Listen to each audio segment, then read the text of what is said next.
What has your pet accidentally conditioned you to do? Change the water in her bowl. It can be all the way to the top, and she'll stand there staring at it until I take the bowl, dump it, and refill it with fresh water. My dog is a water connoisseur now. He will leave full bowls untouched and look at me for cold water from the water filter with an ice whiskey ball in it. I open the tinfoil as quietly as possible. My cat loves tinfoil balls, and whenever he hears it, he runs over and looks at it longingly, despite him having at least 24 tinfoil balls already. You can't call him with a treat bag or tin, he only comes for the foil. Check the mail every day. He's so excited to walk to the mailbox with me. It reminds me to actually do it. Sleep with my legs a cat length apart. She likes to sleep in between them.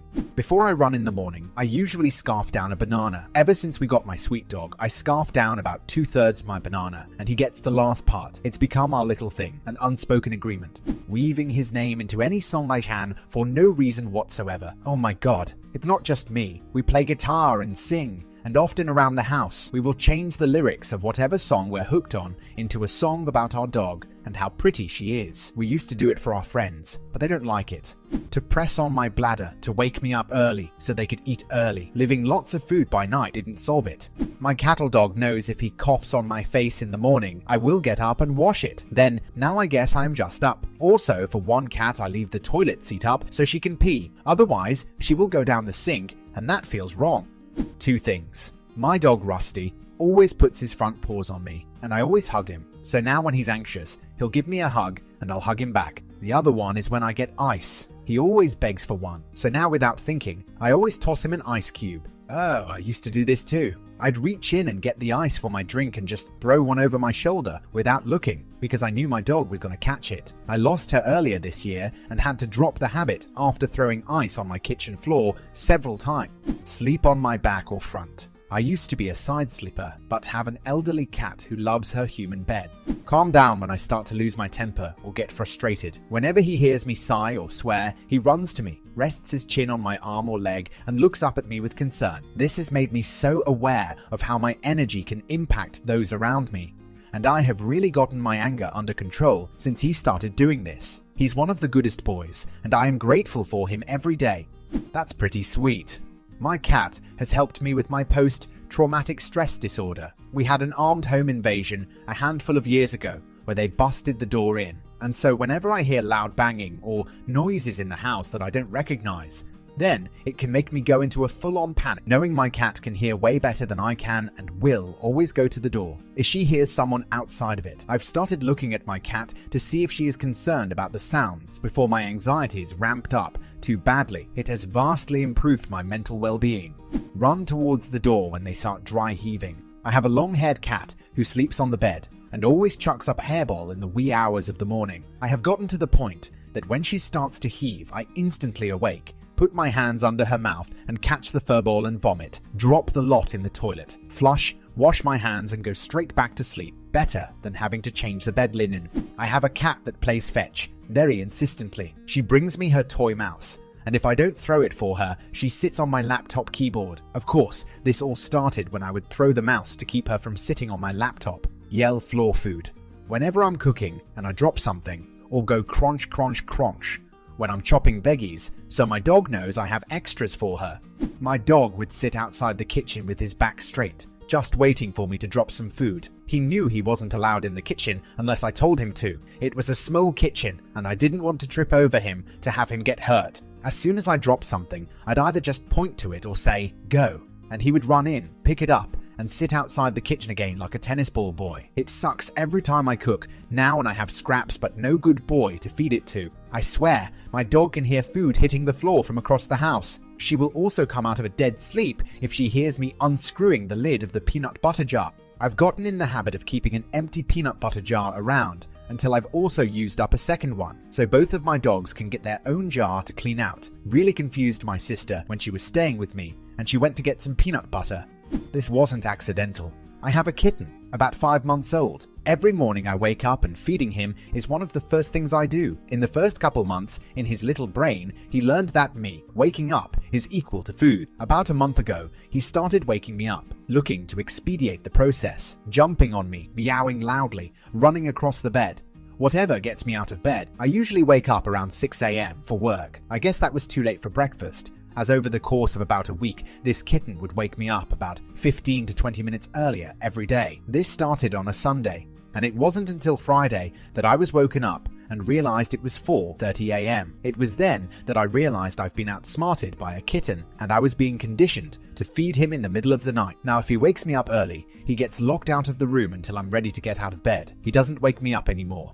One of my dogs has several barks, a play bark and a squirrel bark, and other dog things that are normal dog barks. He also had what we call his emergency bark. The emergency bark is what he does when he thinks there is serious danger. It is extremely loud and makes us jump every time. He usually reserves it for things like the time I fell down the stairs and he barked for my husband to help, or when someone is in our front yard, or when he cornered a possum in the backyard. However, since my husband started working from home, this dog barks his emergency bark at my husband. If he tries working past 4 p.m., my husband now has learned to stop working at about 3:50 every day to avoid that jarring sound. When I come home, my dog comes to the door all excited, wagging her tail, making this woo-woo sound. It's not quite howling, but it's not barking either. I started to woo-woo back to her because it amused me, but now if I don't, the sound she makes will turn into barking, which is very noisy and unpleasant. So basically, she's trained me to have this dumb woo-woo conversation with her in order to keep her from yelling at me. I seem to have inherited a turtle, a red-eared slider. It was originally the daughter's, and she bought it at age 13 with the help of her mum. It came with a tiny tank, I know. Once it arrived home, I thought, well, how unfortunate that your new owner is incapable of looking after herself, never mind a pet. She did try, but as expected, got bored by this new friend. So I looked for information and found out he may live for 25 to 30 years. At this point, it seemed to become my responsibility. Years later, daughter has moved out. Several tanks later, don't worry, the one now is fine in size. 2 fluval filters, heaters, bulbs for heating and ultraviolet B-rays, custom basking ramps, and the general upkeep and well-being of our not-so-small turtle. It seems that he now 100% mine. I don't mind, to be honest. Anyway, when we are out of sight, he will continually swim near the water surface and splash like crazy, all 4 legs breaking the surface and creating a lot of noise. For some time, I would hear this noise and run into the room. Upon seeing me, he would stop. I walk out, splash time again. I look forward to the next 20 years of doing this. Sometimes we take him out the tank. He seems fine, not terrified or skittish, but quite happy to explore. I never know if this splashing is him asking, "Hey, come on, get me out of here. I need a change of scenery." I have 3 cats, so I am as trained as a seal at SeaWorld. Here are just 3. In the evenings, Icy will sleep on the living room furniture. If I get up to get a drink, she will stretch and roll over, demanding belly rubs. And she wants me to tell her she is a pretty girl. If I don't pet her and tell her that she will meow at me when I come back. Luna likes to know where I am at all times, so she will call out to me and expect me to answer. I know the meow that means, "Lisa Simpson fan, where the hell are you?" She won't stop until I answer her. Mr. Saucy Pants is a big baby, so he needs lots of reassurance, and I have to leave the bathroom door cracked so he knows he can get to me if he is scared. If it don't, this little paw slides under the door and he cries. The only time I shut the door is if other people are here. The cats run the house. I've shared this before, but I got my dog Snoopy when I was 10 years, and ever since he was a puppy, he had this weird love for lettuce. He would go absolutely nuts for it. So whenever I had a sandwich or a burger, I would give him some of my lettuce. Over the years, it became a ritual that whenever I prepared any food for myself that involved lettuce, I would grab some extra lettuce for him, so I could toss it to him as I ate. He passed away 5 years ago after nearly 17 years together, but I still find myself grabbing that bit of extra lettuce for him. It's kind of funny that his little quirk is still stuck with me for all these years, and I honestly never wanted to go it away, because it's a little way for me to remember him. I have started leaving the shower curtain open, so when I go pee, he jumps into the bathtub and gazes lovingly into my eyes while he pisses down the drain. He started yelling at me and scratching at the shower curtain until I opened it. Now it's our daily bonding ritual. No, his litter box isn't dirty or messy. He just is really weird. I also cannot eat Cheetos or cheese puffs in front of him, or he will jump on me and try to get at them. He is a goddamn maniac for cheese. He will try and steal the bag. I will stay in bed an extra hour or so every morning, doing work on my phone, purely so Gypsy can get in some prime snuggles. When my alarm goes off, Gypsy comes running in and announces her pleasure of having an awake human to give her pets. We spend 10 minutes doling out lovies before she finds a spot to snuggle against me. Then I stay here. Don't move. Don't disturb the kitty. Cat tax. Snuggling this very moment.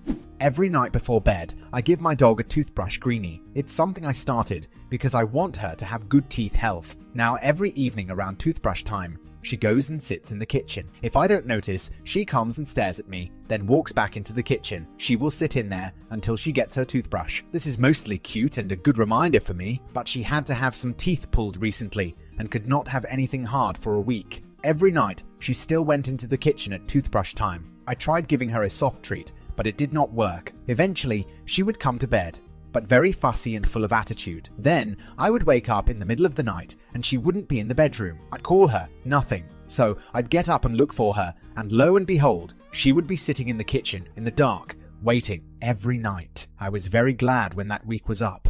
Thank you for watching. Hope you enjoyed this video. Don't forget to subscribe.